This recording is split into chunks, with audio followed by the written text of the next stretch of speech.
Muy bien. Eh, pues la semana pasada estuvimos compartiendo la primera parte de la gracia divina, el tema de la gracia divina. Surgieron comentarios muy interesantes. Eh, Hoy quisiera avanzar más. Creo que no terminaremos. Creo que será necesario verlo en uno o dos domingos más, adicional a este, porque sí quiero intercalar el tema de la gracia divina que preparé desde hace un par de semanas para compartir con ustedes, tanto con la obra del Espíritu Santo, cómo interviene el Espíritu de Dios en todo este tema, parte de lo que estuve compartiendo en la introducción del tema en la semana anterior, como con los puntos doctrinales de la salvación que nosotros creemos. Si no lo vemos el panorama completo, tendríamos una apreciación incierta de la salvación. Un entendimiento adecuado de la condición espiritual del hombre es crucial en materia de redención. Digamos que es un punto de partida. Coincido en eso con muchos calvinistas. Si no tenemos bien claro, bien entendido, descifrado el aspecto de la condición espiritual del ser humano, eh, mientras vive al margen de Dios, digámoslo así, sería muy difícil poder comprender la realidad de la obra de Cristo en la redención. Espero estarme explicando. Necesitamos entender la condición del hombre para saber lo que Cristo debía hacer para rescatarlo. Voy a poner dos ejemplos imaginarios. Caso 1, un hombre que para ser rescatado de un incendio debe atravesar el edificio y llegar hasta la salida de emergencia, pero las llamas se lo impiden. El edificio ya está incendiado en un porcentaje muy alto, pero con la ayuda de un rescatista especializado que le va abriendo camino con sus productos de rescate, se salva. Ahí está el caso 1. Bien, el propio rescatista no necesitaba hacer toda la labor. El hombre que estaba atrapado entre las llamas podía caminar, estaba consciente. El riesgo de caminar solo era muy alto de quemarse. Disminuyó el riesgo cuando esperó la ayuda del rescatista, que iba entre las llamas abriéndole camino hasta ayudarlo a llegar a la puerta de emergencia. Caso 2. Y comparemos el caso 1 con el 2. Un hombre que para ser salvado del incendio forestal que lo rodea completamente, no tiene más alternativa que volar, pero no puede volar. Así que mediante un helicóptero, un rescatista desciende con una camilla cuando el hombre está desvaneciéndose, débil, consciente pero débil. Lo sujeta a la camilla y lo eleva para lograr lo que llamaríamos un rescate aéreo. Comparemos los dos casos, caso 1 y caso 2. La perspectiva arminiana corresponde al caso 1. Los arminianos sienten o piensan, los que tienen esta perspectiva de la salvación, que ellos hicieron un gran esfuerzo en su salvación, que ellos ya buscaban a Dios por sí mismos, sin que Dios interviniera, que ellos ya tenían un deseo de acercarse a Dios, que había algo de sí que les impedía la salvación, pero algo de sí que los impulsaba a la salvación. Entonces, con una ayuda, vamos, de Dios poniendo su parte y otra ayuda de ellos poniendo la suya, la suma del esfuerzo de Dios más la suma del esfuerzo de ellos, llegaron a lo que determinan que es la salvación. Pero así como piensan, vamos, esta es la mentalidad arminiana, así como piensan que ellos mismos intervinieron en su salvación poniendo una gran parte del esfuerzo, o al menos la mitad del esfuerzo, así también piensan que la salvación la pueden perder si se descuidan. Ese es el pensamiento común arminiano. El caso 2 corresponde al pensamiento calvinista, bíblico.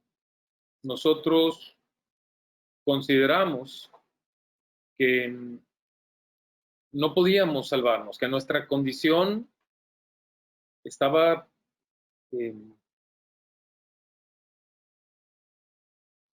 tan compleja, nuestra condición espiritual, que era imposible para nosotros acudir a nuestra propia salvación, excepto que sucediera un milagro en verdad. Es decir, que la salvación viniera enteramente de afuera, no que nosotros pusiéramos algo, era imposible, ¿no? Y así es, efectivamente la salvación en su totalidad vino de arriba, de lo alto, llegó el rescate. Y fue Dios el que hizo todo, el que llegó hasta el punto donde estábamos perdidos. No nosotros nos acercamos a un punto intermedio, no. Dios llegó hasta el punto donde estábamos perdidos. En ese punto donde estábamos perdidos, Dios nos tocó, Dios nos contactó, Dios fue el que dio el primer paso, estableció la relación, depositó en nosotros la confianza, nos hizo creer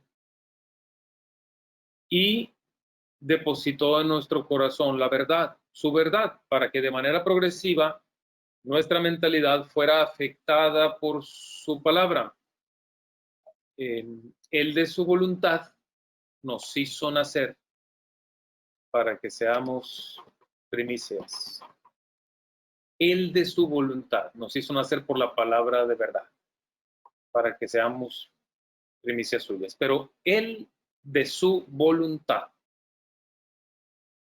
nos hizo nacer por la palabra de verdad. Entonces, enteramente la salvación llegó de Dios y lo único que nosotros podíamos haber hecho, fíjense lo que les voy a decir, era tratar de resistir esa salvación.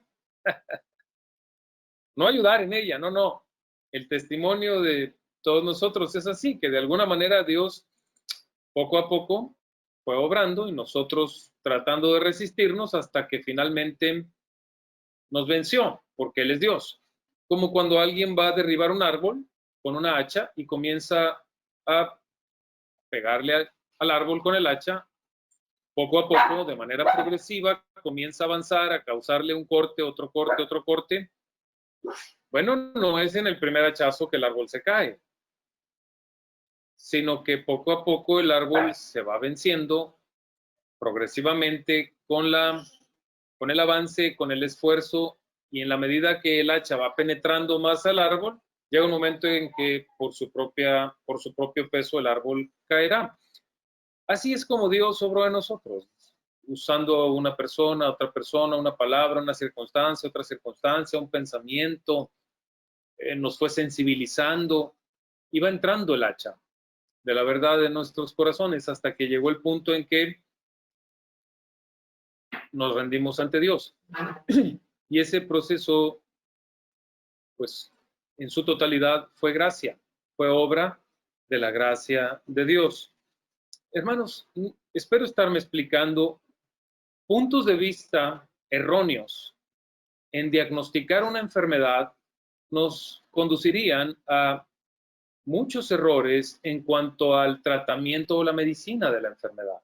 Si no se conoce bien la enfermedad, si no se estudia bien, si no se comprende bien, entonces no llegaremos al tratamiento más eficaz. De la misma manera, si tenemos deficiencias importantes en cuanto a nuestra comprensión del pecado y lo grave que es el pecado en la vida del ser humano, en su condición, lo mucho que el pecado afecta la condición del hombre y la forma en la que lo esclaviza, tema con el que comentábamos hace un rato,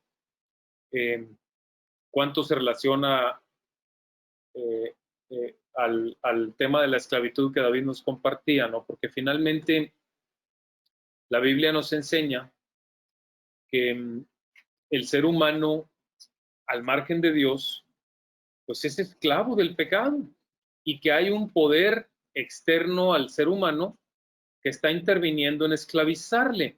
Seguramente ustedes recuerdan haber leído Segunda de Timoteo, capítulo 2, déjenme les recuerdo el versículo 26, Segunda de Timoteo 2, 26. Lo leo desde un poquito antes para que se entienda el contexto. Pablo diciendo, así humildemente debe corregir el siervo de Dios a un adversario con la esperanza de que Dios le conceda arrepentirse para conocer la verdad. ¿Quién concede el arrepentimiento? ¿Dios? ¿Solamente Dios? De modo que se despierten, como totalmente dormido, y escapen de la trampa en que el diablo los tiene cautivos, sumisos a su voluntad. Estimados amigos, esto no lo estoy diciendo yo, está escrito. Lean 2 de Timoteo, capítulo 2, versículos 25 al 26. Hay una fuerza externa al ser humano que interviene al esclavizarle en sus pecados. Y esa fuerza no es de Dios, esa fuerza es del diablo. ¿Dios puede liberar al ser humano de esa fuerza? ¿Liberarle de esa esclavitud? Por supuesto que sí. Pero esa es una obra de Dios. Es una obra de Dios. Como el ejemplo del caso 2 en el rescate aéreo del que yo les hablaba. ¿Cómo es que llega el helicóptero a lo alto, por encima de la persona que prácticamente está desahuciada, perdida, y es cuestión de tiempo para perder la vida? Bueno, llega precisamente como un milagro. Dios usa a terceras personas, Dios usa a su iglesia. La semana pasada compartíamos que a Dios le plació, Dios eligió, Dios decretó que este fuera el vehículo con el que llegara la salvación a las personas. ¿Cómo? La locura de la predicación, y Pablo se dedicaba a predicar sobre la cruz. Como un heraldo anuncia la salvación. Esa es la forma en la que llegaría por ahí el rescatista, daría el mensaje del evangelio, la verdad, y eso no significa que la persona sería salva simplemente por oír el evangelio, no, sino que además el mismo Espíritu de Dios entrara en acción, tocando el corazón de aquella persona. Otra vez, volviendo a intercalar por ahí las metáforas de las que hemos estado hablando, darle un tratamiento a aquella tierra, el Espíritu de Dios tocando el corazón de la persona, preparándola para que cuando escuche el mensaje del evangelio, éste penetre hasta el corazón, tome forma, tome cabida en su corazón y comience a influir en la manera de pensar, es decir, en la manera de ser de aquella persona.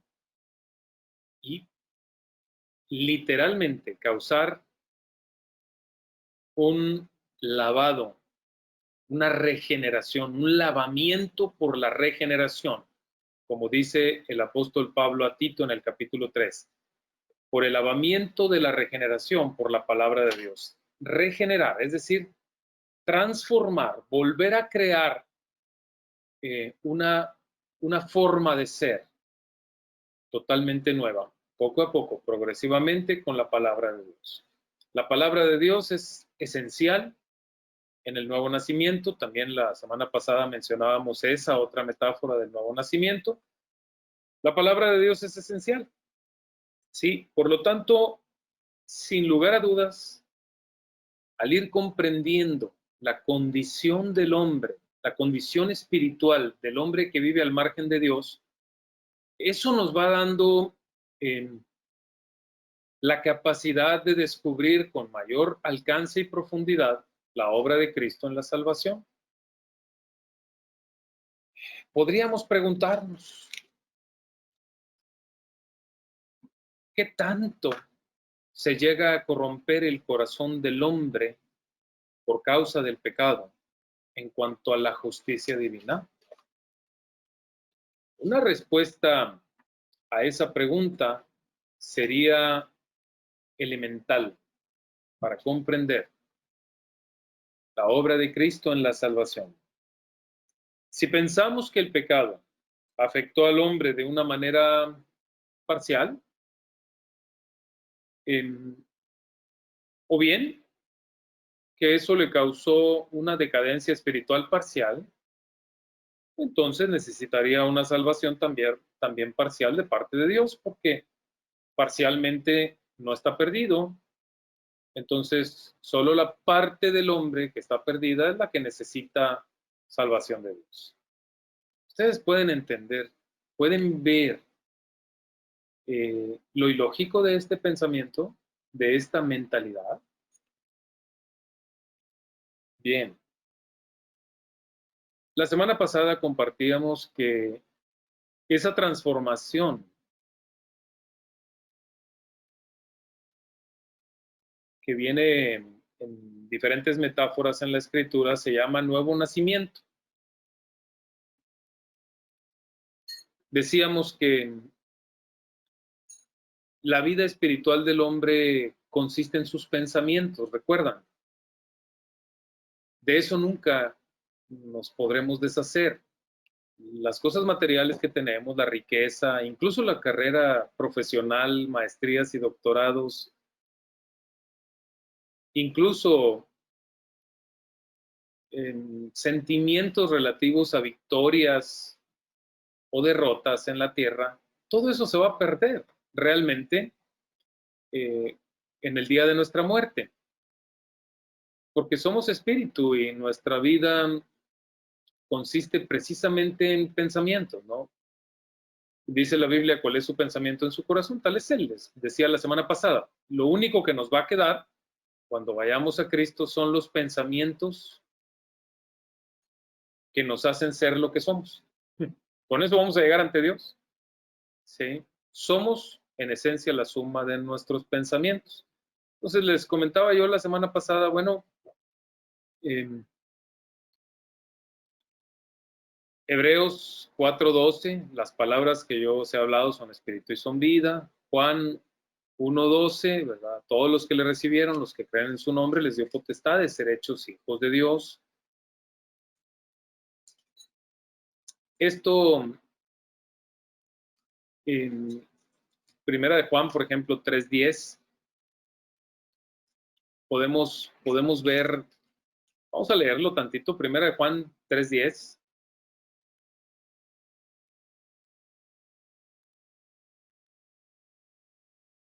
Dice por ahí el apóstol Juan, así distinguimos entre los hijos de Dios y los hijos del diablo. El que no practica la justicia no es de Dios, ni tampoco lo es el que no ama a su hermano. Es metafórico, ¿verdad? También el hablar de hijos. El diablo como que no nos engendró, o bien el Espíritu de Dios, físicamente hablando. Pero se refiere a una paternidad espiritual, lo venía yo mencionando la semana pasada.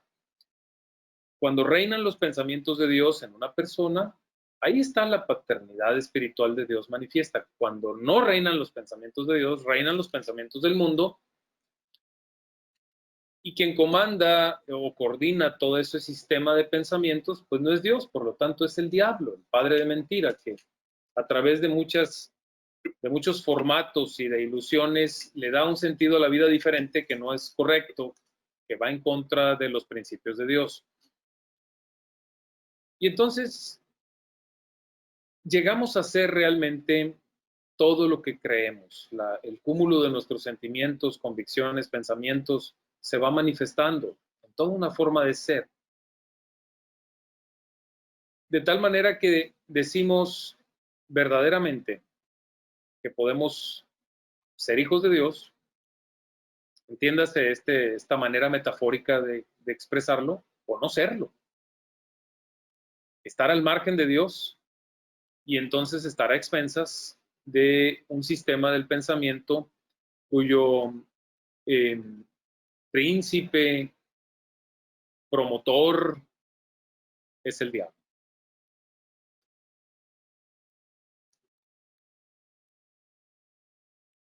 Compréndase, pues, hermanos, que la condición espiritual sin Dios es muy grave.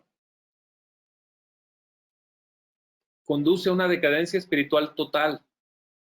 Los que creemos en esta doctrina bíblica, ya sin hablar de las raíces calvinistas o arminianas, dejemos a un lado eso, sino creyendo en lo que dice la Biblia.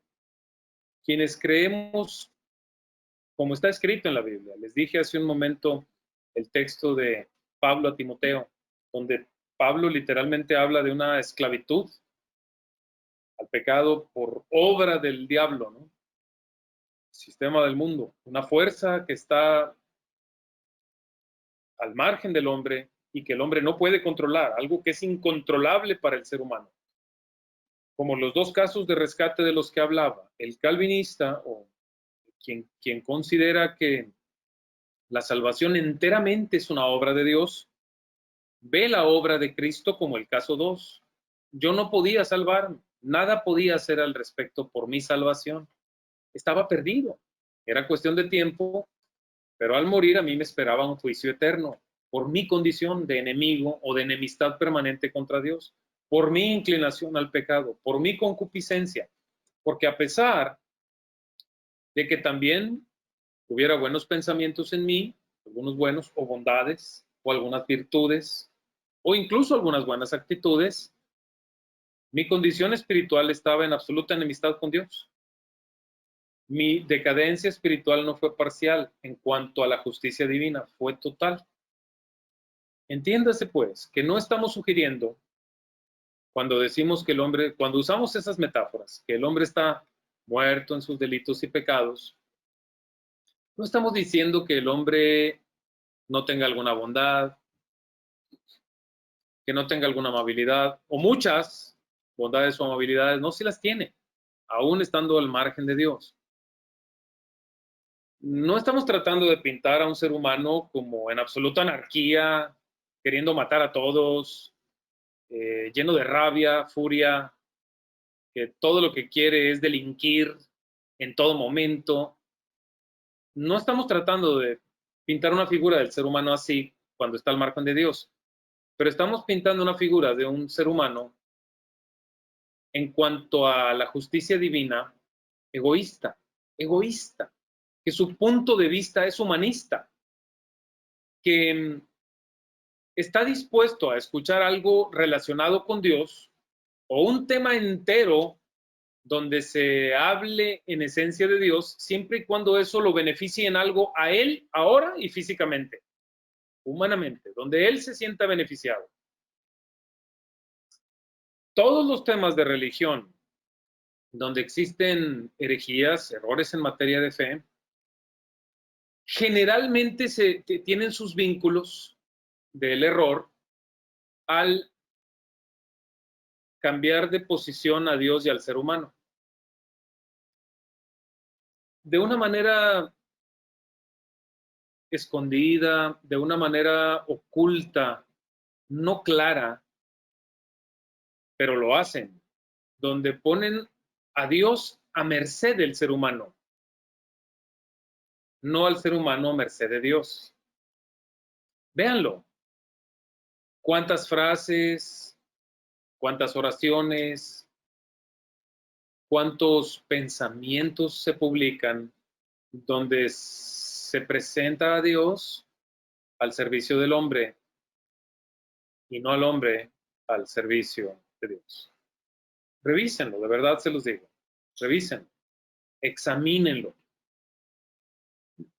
El hombre puede ser amable, bondadoso, esforzado, dedicado a su profesión, a su familia. Es más, puede tener amor sacrificial por los suyos.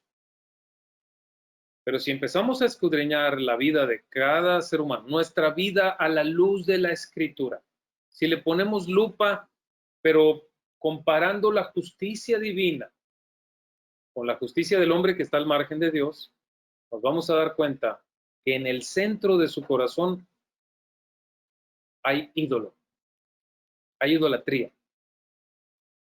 Y generalmente tiene que ver con el yo, con el yo. A eso nos referimos. El hombre se pone a sí mismo en el centro del universo y pone a Dios como una máquina de bendiciones. Quiere ver a Dios como un motor que tiene la obligación de estar ahí para hacer que nuestra vida funcione, para hacer que nos vaya bien, para hacer que tengamos salud, para hacer que mejoren las cosas, etcétera, etcétera.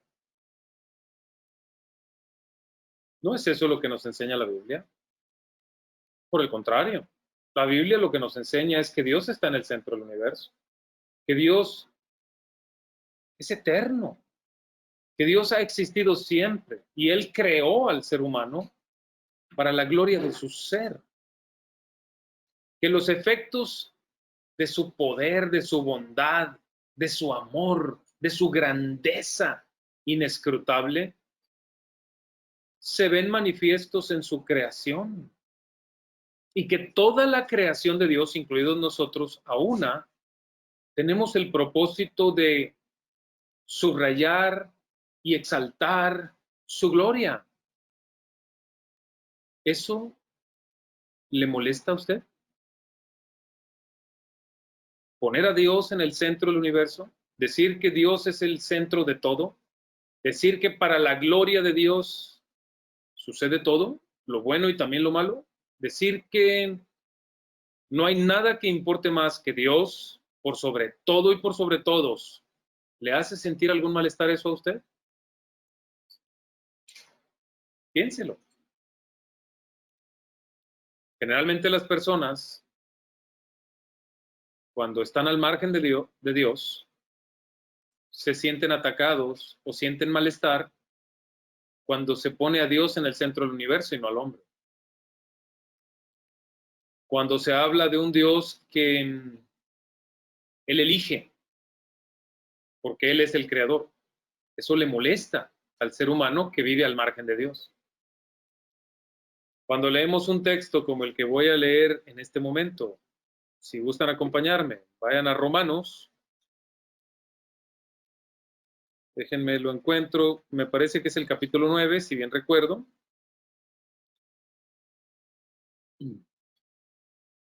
Sí, es el Romanos capítulo 9.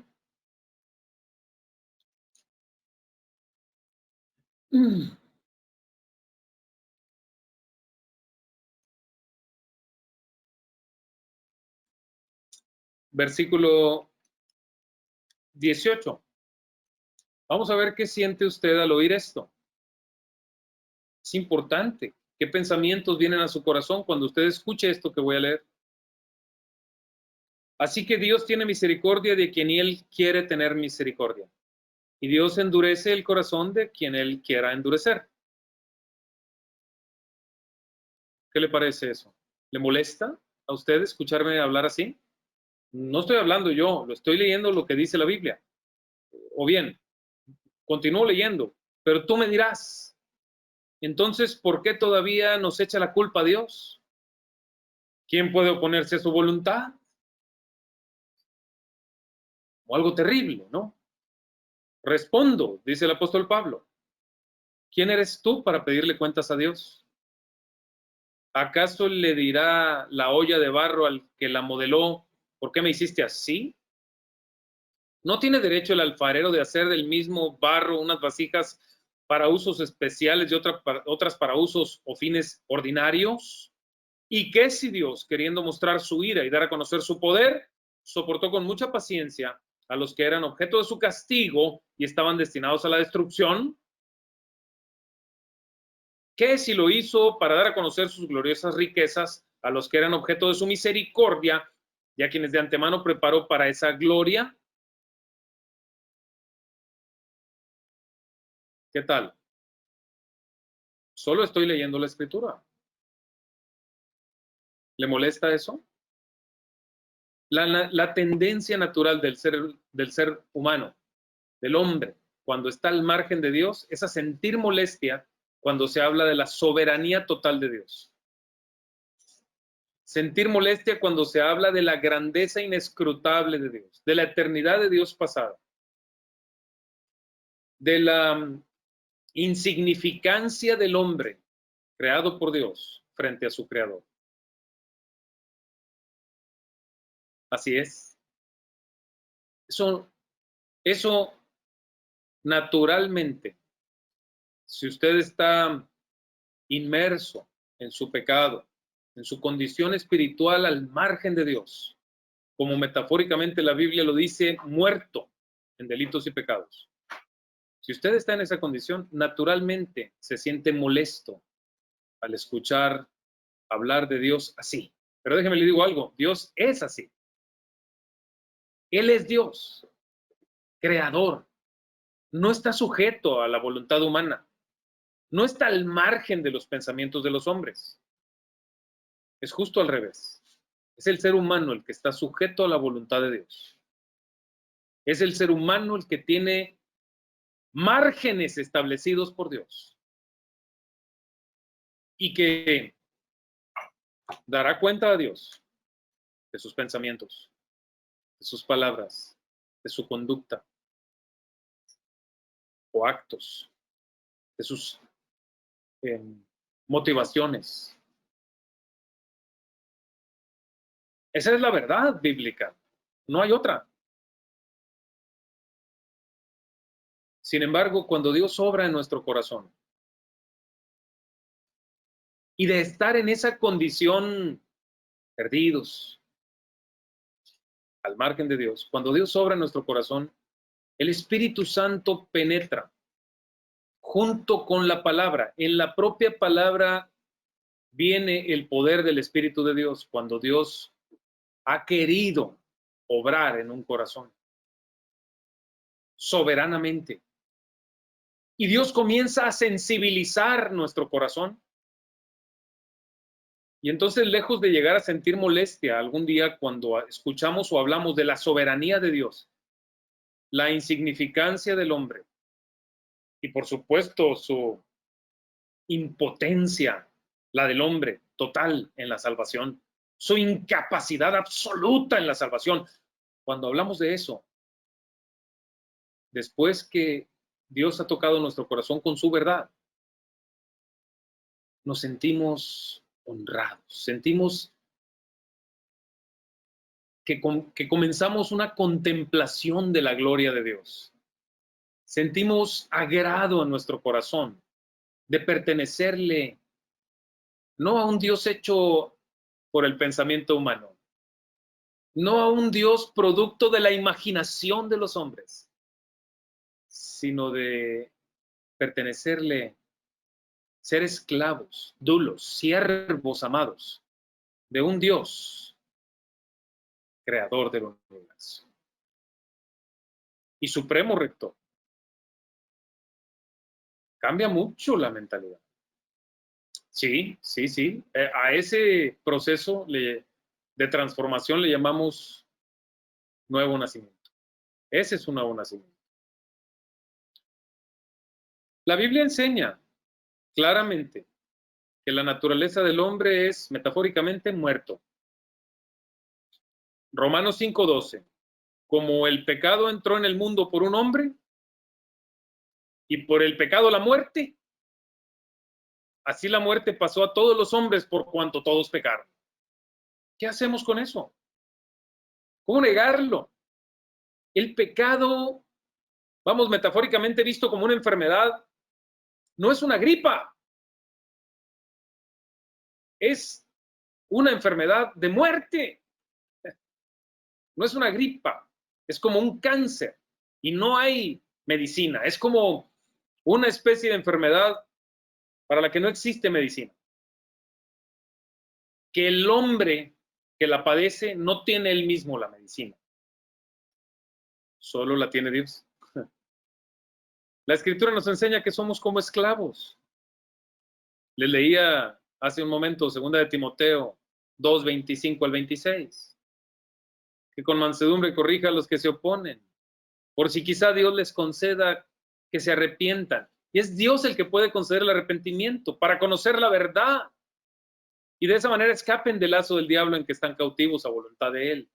El ser humano está ciego y como sordo, lo dice la Escritura. Estamos hablando de metáforas, por favor entiéndanlo así. Y les dijo, a ustedes les es dado saber el misterio del reino de Dios, allá en Marcos 4, del 11 al 12. Mas a los que están fuera, por parábolas, se les dan a conocer todas las cosas, para que viendo, vean pero no perciban, y oyendo, oigan y no entiendan. No es tan simple, ahí está en la Biblia, como que, bueno, es que él escuchó y se esforzó por entender, y él escuchó pero no se esforzó por entender. Oiga, esto es obra de Dios. El que una persona escuche con atención el mensaje es obra de Dios. Entre paréntesis, la semana pasada hablábamos de la metáfora de la tierra. Don Beli, cuando una tierra no está preparada, se me hace que ahí anda Don Beli, se puede preparar, ¿cierto? No está, pero sí se puede. No está. Bueno, todos están de acuerdo en eso. Bueno, Belisario también le ha tocado meter el asadón, ¿o no? Sí. ¿O no? Seguía esperando nada más que la vaca lo alimentara. Pura leche, ¿verdad?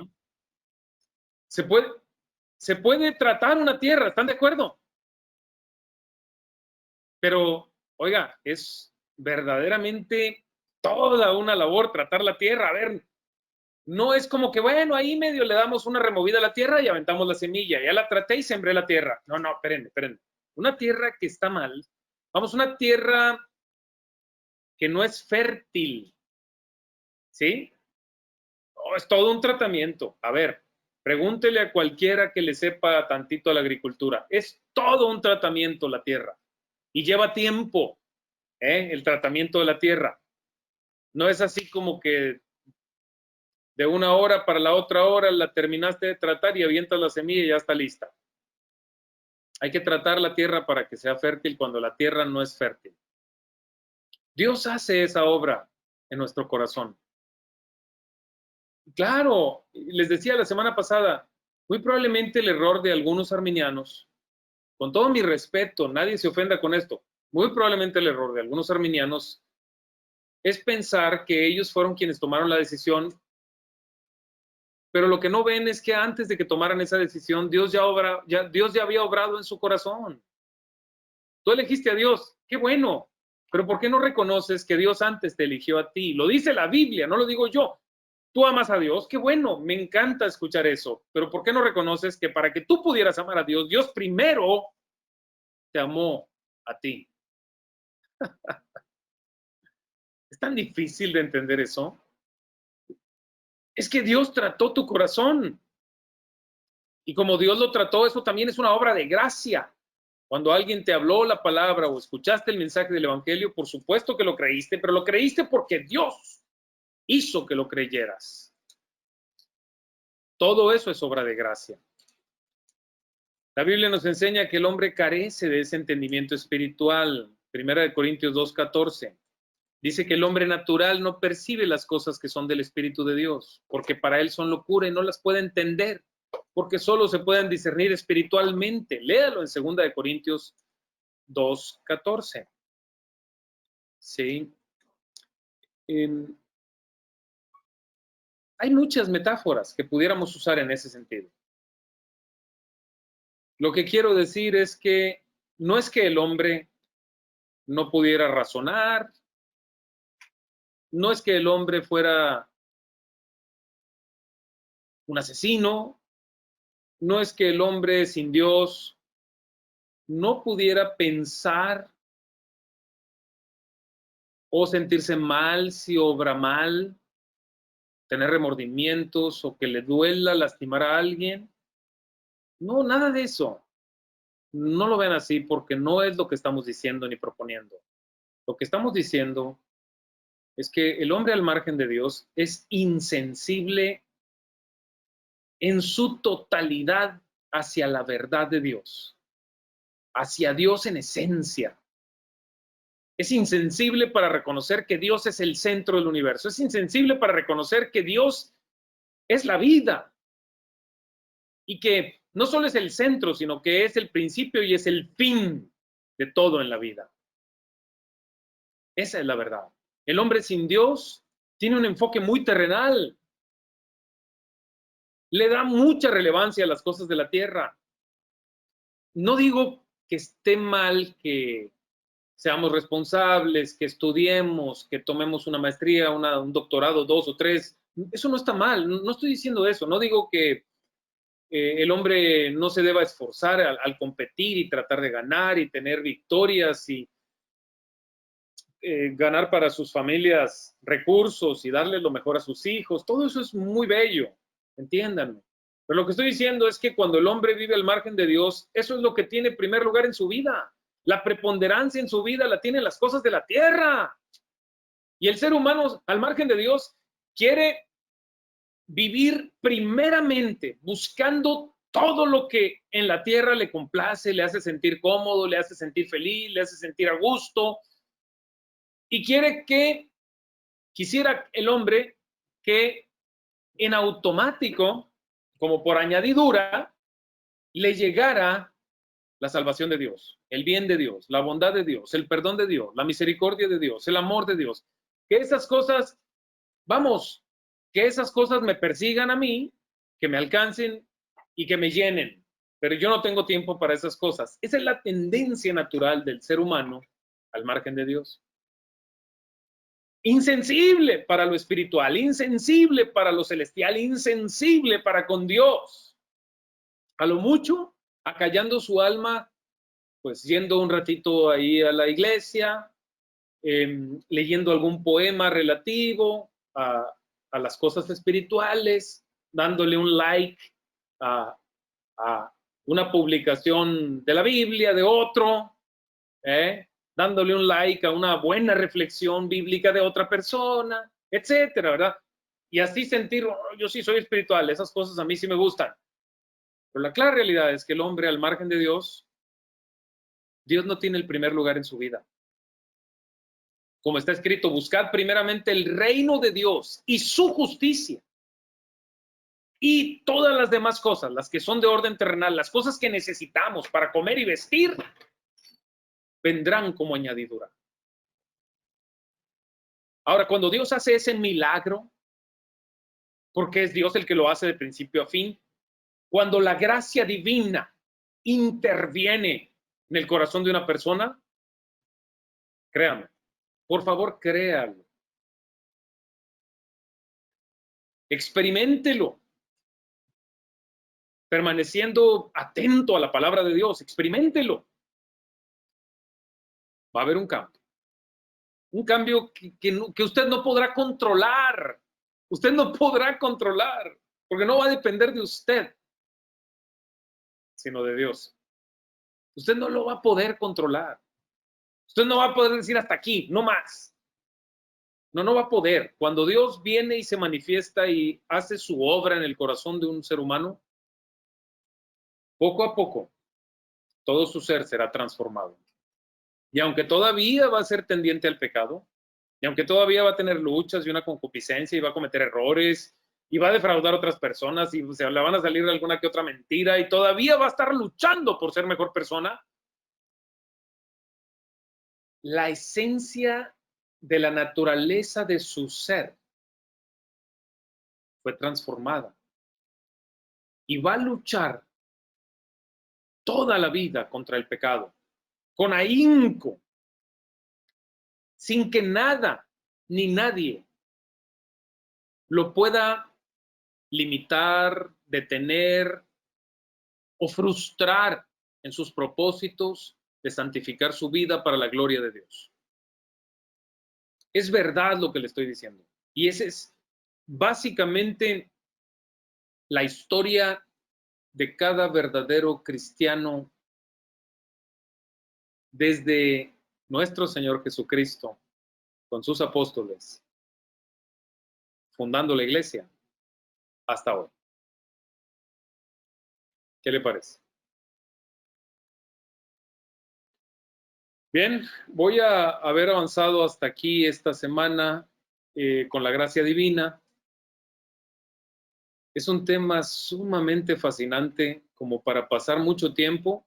No es mi intención abusar del tiempo, más bien ser específico y ahondar todo lo necesario para que no queden dudas.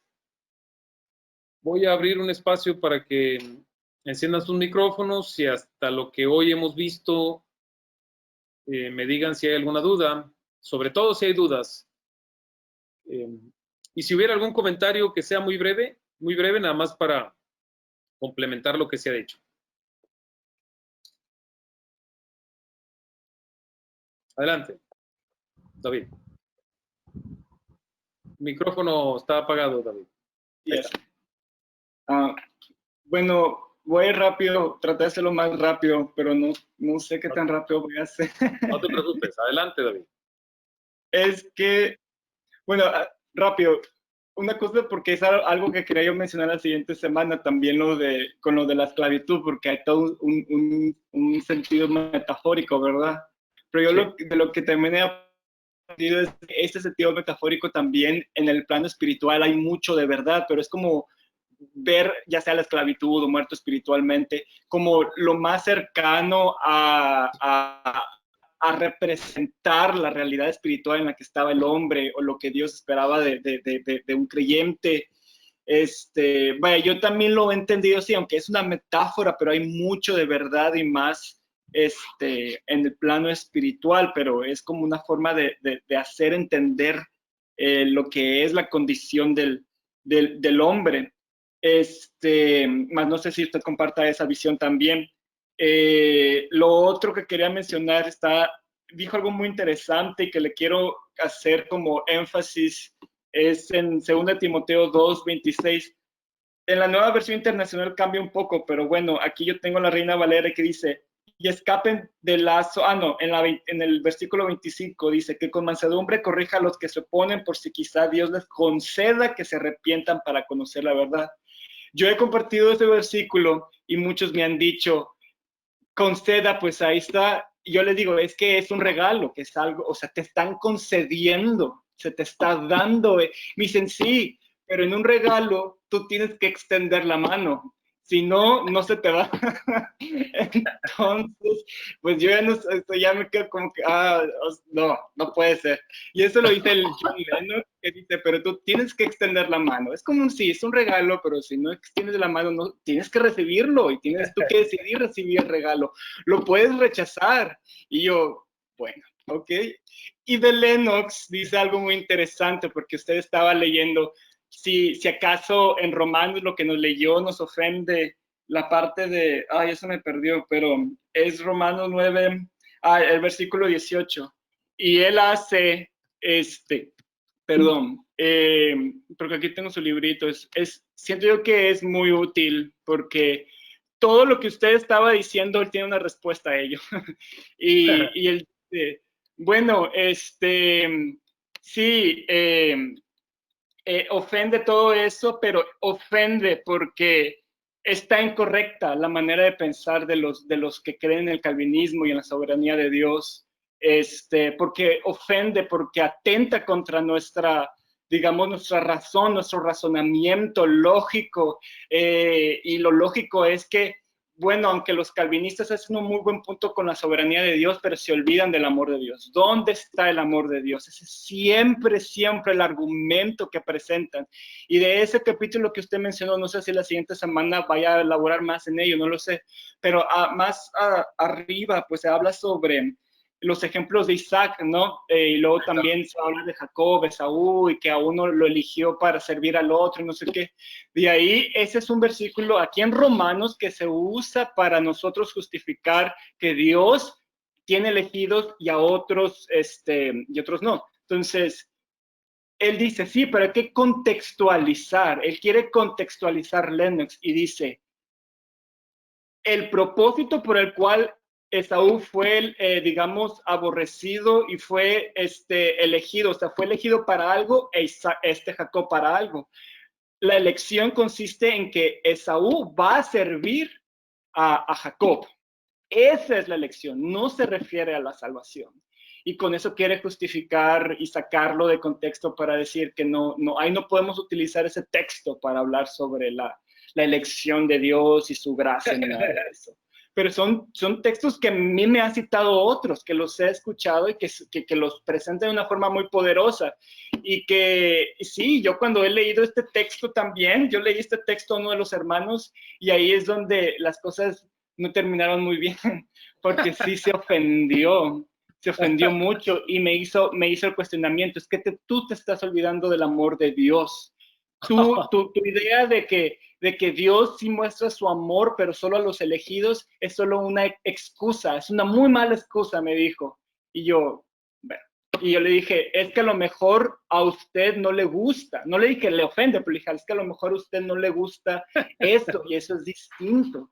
Pero pues es que hay que poner a Dios primero. Pero bueno, son solo ideas porque sí hay una respuesta para lo que hemos aprendido. Sí. No, es cierto. Yo lo sé, me ha tocado estar en algunos debates con varias personas, incluso a mí me ha tocado participar en un par de ocasiones en debates de grupo, abiertamente, ¿no? con esos temas. Me refiero a grupos no como expositor al frente, sino de un buen número de personas escuchando el debate, no solo platicando con una persona, a eso me refiero. Y el razonamiento que hoy compartía justamente con ustedes es plenamente irrefutable.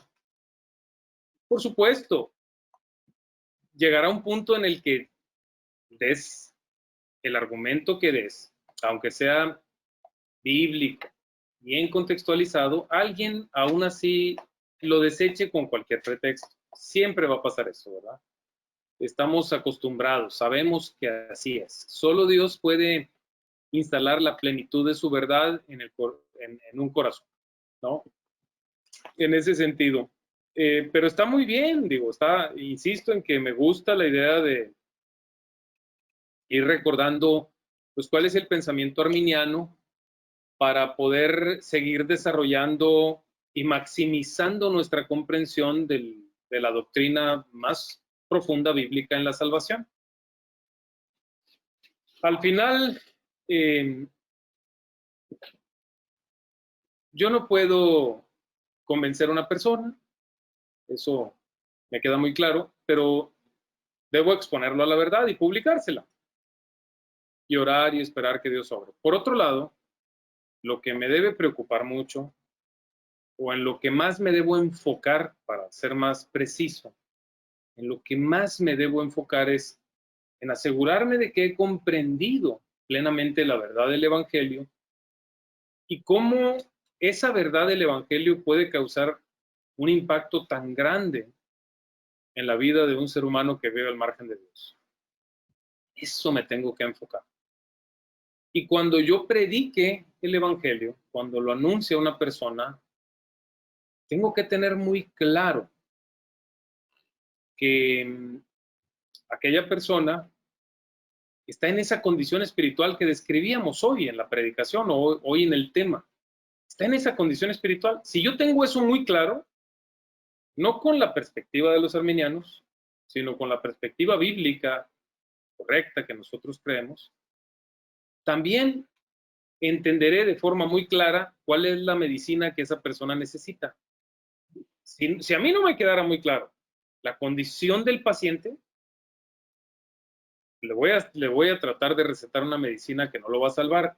¿Y a dónde quiero llegar con esto? Que la medicina que recetan algunos doctores, metafóricamente hablando, algunos evangelistas quieren hablar de un evangelio acomodado a su perspectiva, y entonces le insisten mucho al ser humano que, pues, que de él depende, que lo piense, que reflexione, que se arrepienta, y que si ha sido tocado su corazón, que si ha creído, pues que eso es algo que él debe hacer creer, y que solo él puede hacer, como que Dios está maniatado y Dios no puede obrar, así lo presentan.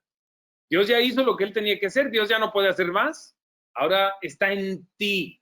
Tú tienes el poder de salvarte o de perderte, así se lo presentan. Y entonces, eso ha llevado en la historia, sobre todo en los últimos 60 años, 50, 60 años, a llenar a las iglesias de personas que en verdad no han creído en Dios. Lamento decirlo así, con gran pesar. Se han llenado las iglesias de personas que no han creído todavía en Dios, que se han vuelto algo simpatizantes en cuanto a la religión cristiana y que piensan que son salvos, pero no hay evidencias de su salvación. En sus vidas, su manera de vivir, su manera de pensar y por lo tanto de ser, su conducta, no refleja salvación. El mundo de afuera, de los que no profesan una religión cristiana, voltea a ver a todo este tipo de personas o familias y piensan, ¿esos son los cristianos? Qué mal. Muchas personas han hecho esto. Muchas personas, por ejemplo, en los centros de trabajo, cristiano que es alguna persona que refiere ser de religión cristiana porque pues es, vamos, muy asiduo a la iglesia cristiana, pero que en verdad no ha creído en el Señor o que no hay frutos de su fe, que toma lo que no es suyo en el trabajo y otros se dan cuenta, que es indisciplinado, que no se esfuerza adecuadamente, que no aprovecha bien el tiempo, que no es productivo, que participa en chismes, que vive una vida mundana, pero dice que es cristiano. En otras palabras, trae una camiseta con un logotipo de cristiano en la vida, metafóricamente, dice a todos los cuatro vientos, soy cristiano, pero todo el que lo rodea lo que ve es mundanalidad, no cristiandad. Lo triste de haberle dado una medicina que no es la correcta es que el paciente sigue enfermo, pero cree que no está enfermo. Va camino a la perdición. El día de su muerte o en el día del juicio le espera el juicio eterno porque no se ha arrepentido de sus pecados. Porque alguien lo vacunó diciéndole que si repetía una oración sería salvo. Alguien lo vacunó con mentiras o con verdades a medias que son mentiras. Y le hicieron creer que con repetir aquella oración sería salvo. Y luego además le insistieron en que al haberla repetido y al haber metido a Cristo a su corazón por medio de repetir una oración, no había nada que lo pudiera separar de Dios, ni él mismo ni el pecado. Con todas esas mentiras se han llenado las iglesias. Y eso es muy, muy grave. Nosotros lo vemos de otra manera. ¿Cómo lo vemos? Si en una persona no hay un cambio en su manera de ser, por lo tanto de vivir, su manera de pensar y por lo tanto en su manera de ser y por lo tanto no se hace evidente ese cambio en su conducta, lo que significa es que esa persona no ha creído. Esa es la verdad. Y nosotros no nos atrevemos a decirle a alguien, oye, todo parece indicar que tú no has creído, ¿eh? No, más bien, sea Dios el que obre. Pero tampoco nos atrevemos a decirle a alguien, tengo la certeza que tú has creído y que porque hiciste esta oración, ahora eres salvo. Tu nombre está escrito en el libro de la vida porque repetiste esta oración. No hacemos eso nosotros, porque así no es, porque no es así lo que encontramos en la Biblia. No es parte de los evangelios, no es parte de las cartas apostólicas, de la enseñanza bíblica, nada de eso.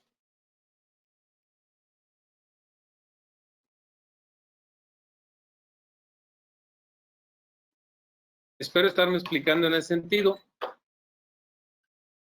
Y sí, seguiremos ahondando mucho más en todas estas doctrinas porque es el elemento central. La gracia divina es el elemento central de todas estas ideas y doctrinas relativas a la salvación. La gracia divina. Nosotros estamos diciendo, desde la semana pasada lo hemos comentado, la gracia divina transforma el corazón del creyente. No solo salva, por supuesto que nos salva, pero nos salva precisamente porque transforma nuestro corazón, porque nos hace pasar de ser enemigos de Dios a ser amigos de Dios, de estar en enemistad con Dios, que era nuestro estado anterior, nos pasa al nuevo estado, a estar en comunión con Dios. Y nuestro corazón comienza a latir, lo digo también metafóricamente, con el corazón de Dios. Empiezan a alinearse nuestros pensamientos con la justicia divina. Entonces empezamos a tener otra cosmovisión, a ver la vida desde otra perspectiva. Comienza a tener más sentido para nosotros lo eterno que lo terrenal y tenemos una disposición al amor sacrificial más latente, ya no con un perfil egoísta, no solo pensando en nosotros o en nuestro bienestar o en el de los nuestros, sino que comenzamos a pensar en el reino de Dios y en su justicia. Y eso comienza a tomar el primer lugar en nuestro corazón. Y aunque buscamos ser responsables, lo hacemos ahora con un propósito de que Dios sea glorificado con nuestra vida. Y aunque buscamos sí tener la victoria, también con un propósito, que Dios tenga el primer lugar en nuestra vida y que la gente lo pueda ver. Buscamos que el engrandecimiento del reino de los cielos sea latente y nosotros ser parte de él. Comienza a cambiar hasta la razón para vivir. Muy bien. No sé si exista algún otro comentario o alguna otra opinión. Correcto, pues entonces llegamos al final de la reunión del día de hoy. Con esto cerraríamos. Voy a hacer una pequeña oración, si me lo permiten. Amado Señor, queremos darte gracias por tu misericordia y bondad, por cuánto manifiestas tu amor misericordioso por nosotros. Gracias, Señor, porque tu gracia divina transforma y salva nuestro corazón perdido. Y esto es una obra tuya, Señor. Y aunque hay tantos misterios que no comprendemos plenamente, confiamos en la verdad que tú has decidido revelarnos para nuestra plena comprensión. Y con esa verdad nos preparamos para la eternidad. A tu nombre, Señor, por sobre todo y por sobre todos, sea la gloria. Amén.